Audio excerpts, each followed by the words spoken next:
The call to separation. Why the crowd is the enemy of the self. There comes a moment in every man's life when the world he once clung to begins to crumble, not externally, but within. The voices of peers, teachers, friends, even family, which once offered comfort, begin to feel hollow, mechanical, false. This is the first whisper of the path Carl Jung called individuation, a journey that demands one crucial act: separation. Separation from the crowd, from the noise, from the inherited masks of culture. Jung understood that most people never truly live, they merely perform. They wear the persona, a psychological mask crafted to please, conform, and belong.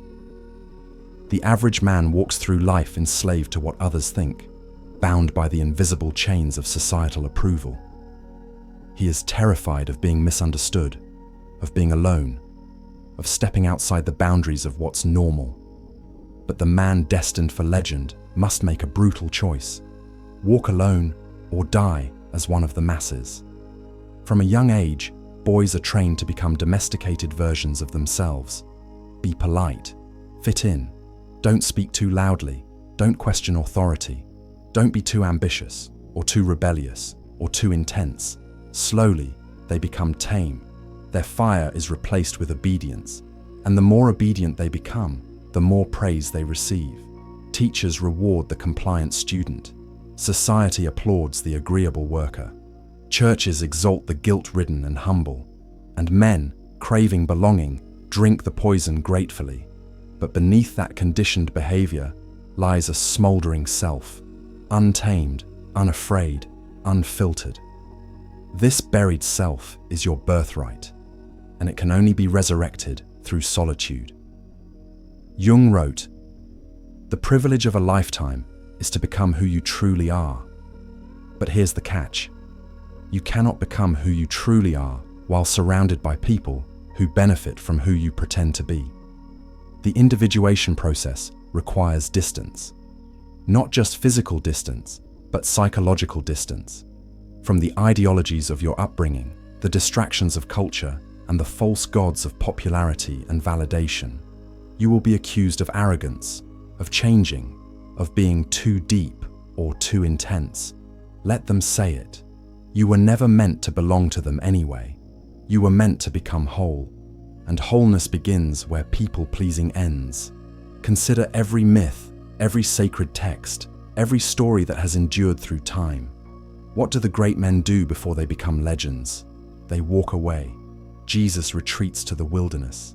Muhammad isolates in a cave. Buddha leaves the palace. Moses wanders the desert. Nietzsche's Zarathustra descends from the mountain after years of solitary contemplation. These stories are not just religious or literary. They are psychological blueprints. The man who will change the world must first separate from it. He must unlearn the noise and return to the signal. And that signal does not come from external noise, but internal clarity. Today, solitude is almost seen as a weakness. A man alone is assumed to be unloved, broken, or antisocial. But this is a lie told by the collective to keep you dependent. Real solitude isn't loneliness. It is purification. It is where your voice grows louder than the world's. It's where your thoughts become sharp, your instincts return, and your mission reveals itself. In solitude, you begin to remember. You remember the dreams you buried to be accepted, the strength you suppressed to be liked, the brilliance you dimmed to avoid envy. The man who walks alone begins to shed these masks. One by one, they fall. And what remains is not emptiness, but essence. But this separation is not easy. It requires sacrifice. You will lose relationships. You will be called cold. You will be mocked by the same people who once praised you. And yet, you must endure. Because the pain of isolation is nothing compared to the slow death of imitation. The truth is, most men are afraid of the silence because they are afraid of meeting the man they really are. But the one who can sit in silence without distraction, without scrolling, smoking, sexing, or sipping, becomes dangerous, because he is no longer owned by anything outside himself. This is the beginning of the legend, not with applause, not with followers, not with recognition, but with a quiet rebellion, a rejection of the collective hypnosis, a vow to live honestly, even if it means walking the path alone. Jung did not promise that this journey would be easy, but he promised it would be necessary, because without separation, there can be no self, and without self, there can be no legacy. So to the man on the edge of awakening, I say this: trust the silence, walk away from the noise, and don't fear the distance. The man who walks alone may be misunderstood for a time, but in the end, he becomes a myth, a force, a sovereign soul, a legend. Once a man separates himself from the crowd, he enters a much darker, more dangerous phase of the journey, the descent into his own psyche. This is where most turn back, because here, the real war begins, not with society, but with the self. Carl Jung warned that the path of individuation is not a path of light, but a confrontation with the shadow, the buried parts of us we've denied, feared, or ignored. The man who walks alone doesn't just leave others behind. He's forced to meet the beast within, and it does not go quietly. This part of the path cannot be faked. It cannot be posted on Instagram or marketed with motivational quotes. It is raw. It is brutal. It is spiritual surgery. The man who was once praised for his charm, his politeness, his image, must now look into the mirror and see everything he's hidden. His cowardice, his lust, his resentment, his envy, his addictions, his fear of insignificance, the pain he never admitted, the weakness he blamed on others, the darkness that pulses under the surface of every man, no matter how put together he seems. Jung called this confrontation with the shadow the most essential part of becoming whole. Because until you face it, you are not truly living. You are just performing. Imagine your psyche as a neglected house. From the outside, it may look clean and ordered, but beneath the floorboards, the rot spreads. Most people live their whole lives decorating the living room while pretending the basement doesn't exist. But the man on the path to individuation descends into that basement, alone, with no flashlight, because he knows that is where the truth lives. And it is there, in the dark, that he begins to integrate. What if everything you chase is what's weakening you? What if pleasure isn't reward, but a trap? And what if desire itself was the enemy all along? Death of desire, the Stoic's path to cold clarity. This is not a guide. This is not self-help. This is war. Kill the need. Master the mind. He realizes that the shadow is not just a place of shame.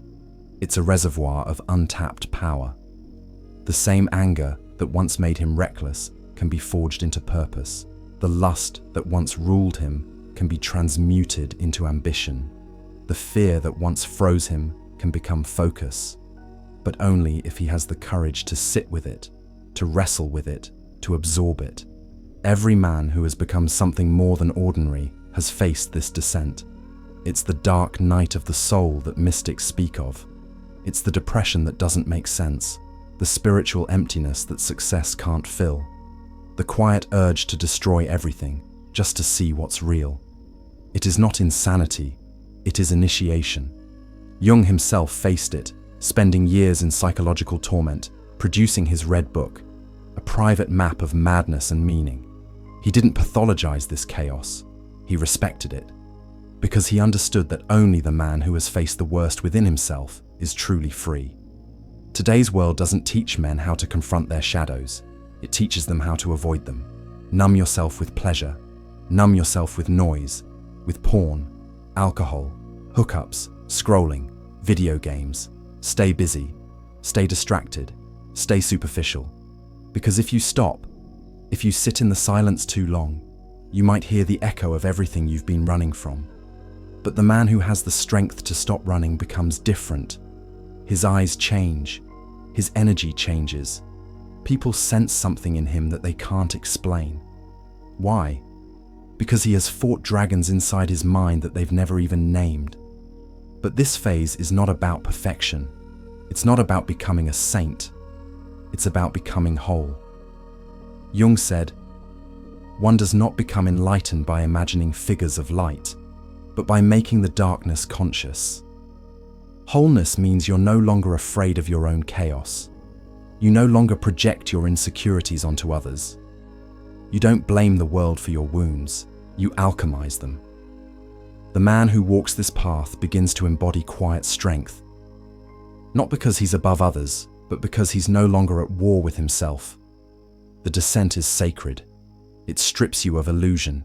It burns away arrogance. It humbles you, then rebuilds you. You emerge not as a man who is perfect, but as a man who is real. And in a world of fakes, that is power. So when you feel yourself breaking, unraveling, questioning everything, do not panic. That is the path. That is the rite of passage. Let the false self die. Let the ego burn. Because on the other side of that internal fire, a sovereign man waits to be born. After the solitude, after the descent, something strange begins to happen. You wake up one morning and the world doesn't feel the same. You're not desperate for attention. You're not chasing validation. You're not trying to impress, prove, or please. There is a silence inside you, calm, grounded, unshakable. This is the emergence of the sovereign self, the man who has walked alone, wrestled with his shadows, and come out the other side is no longer driven by fear or ego. He doesn't need to control others because he has mastered himself. And in that mastery, he becomes magnetic. This is the paradox of power. The men who chase it rarely hold it. But the man who becomes it, by aligning with his deepest nature, commands it without speaking a word.